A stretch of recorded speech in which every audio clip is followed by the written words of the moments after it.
اللہ من الشیطان الرجیم، بسم اللہ الرحمن الرحیم۔ بی بی فاطمہ کے لیے 2 رکعت نماز، جناب سیدہ فاطمہ الزہرا سلام اللہ علیہا کے لیے 2 رکعت نماز پڑھیں۔ اور یہ نماز اتنی عظیم نماز ہے کہ آپ اگر 2 رکعت نماز پڑھتے ہیں اور اس کے بعد تسبیح کا ذکر کرتے ہیں، دعا مانگتے ہیں، تو خالق کائنات اس عظیم ہستی کے صدقے میں جس کا نام اسم اعظم ہے، تو پروردگار آپ کی دعائیں قبول کرتا ہے۔ نماز کیسے پڑھنی ہے؟ 2 رکعت نماز پڑھتا ہوں یا پڑھتی ہوں، سنت یا مستحب یا قربتاً، یہ لفظ ایک ہی ہیں۔ آپ یہ پڑھ سکتے ہیں 2 رکعت نماز پڑھتے ہیں قربتاً اللہ، اللہ اکبر۔ اس میں آپ کے ذہن میں بھی اگر تصور کر لیتے ہیں جناب سیدہ فاطمہ الزہرا کے نام پر نماز پڑھ رہی ہوں، تو یہ عمل ہو جائے گا۔ اور اگر بعد میں بھی دعا کرتے ہیں کہ میں نے یہ نماز پڑھی ہے تو بی بی کے صدقے میں، تو یہ بھی نماز ہو جائے گی۔ سورہ الحمد کے بعد سورہ کوثر، یہ جو سورہ کوثر ہے نا، یہ جناب سیدہ کی فضائل ہیں، یعنی پروردگار نے اللہ کے رسول کو ایسی بیٹی عطا کی کہ جو کوثر ہے، کہ جو کہتے تھے کہ ابتر ہو گئے اللہ کے رسول نے، پروردگار نے آپ کو ایسی بیٹی عطا کی کہ پوری دنیا میں جس کی آج نسل موجود ہے۔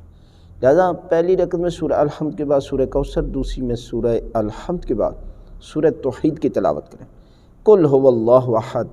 مکمل سورت کی تلاوت کریں، اور اس کے بعد دعائے قنوت، رکوع اور سجود نماز مکمل کریں، تسبیح کا ذکر ہر سورت کریں، اور اس کے بعد دعا کریں، تو خالق کائنات اس نماز کے صدقے میں پروردگار جو ہے وہ آپ کی دعائیں قبول کرے گا۔ اب اگر کوئی بندہ کہتا ہے کہ میری دعائیں قبول نہیں ہو رہی، دیکھیں آپ اپنے بچوں کو میٹرک کے بعد ایف اے، پھر بی ایس سی 4 سال، پھر اتنا پیسہ لگانے کے باوجود بھی بچہ فیل ہو جاتا ہے، لیکن آپ وہاں اعتراض نہیں کرتے، اتنے پیسے، اتنا وقت، لیکن خدا کی قسم اگر آپ نماز پڑھتے ہیں، ذکر کرتے ہیں اور دعائیں قبول نہیں ہوتی، تو یہ عمل پروردگار کی بارگاہ میں جمع ہو رہا ہے، یہ کبھی ضائع نہیں ہوگا، بلکہ محشر کے میدان میں قیامت کے روز پروردگار کی برکات سے جب اسے تحفہ ملے گا، تو یہ بندہ عرض کرے گا پروردگار یہ میری نیکیاں نہیں ہیں، اس لیے کہ میں نے تو اتنی نیکیاں نہیں انجام دی، تو کہا جائے گا یہ وہ ذکر ہے، یہ وہ نمازیں ہیں، یہ وہ دعائیں ہیں کہ جو تو ذکر کرتا رہا لیکن تیری خواہش کے مطابق تو عمل نہیں ہوا، لیکن یہ نیکیاں جمع ہو گئی ہیں۔ لہٰذا آپ ان کو معمولی نہ سمجھیں، اس لیے کہ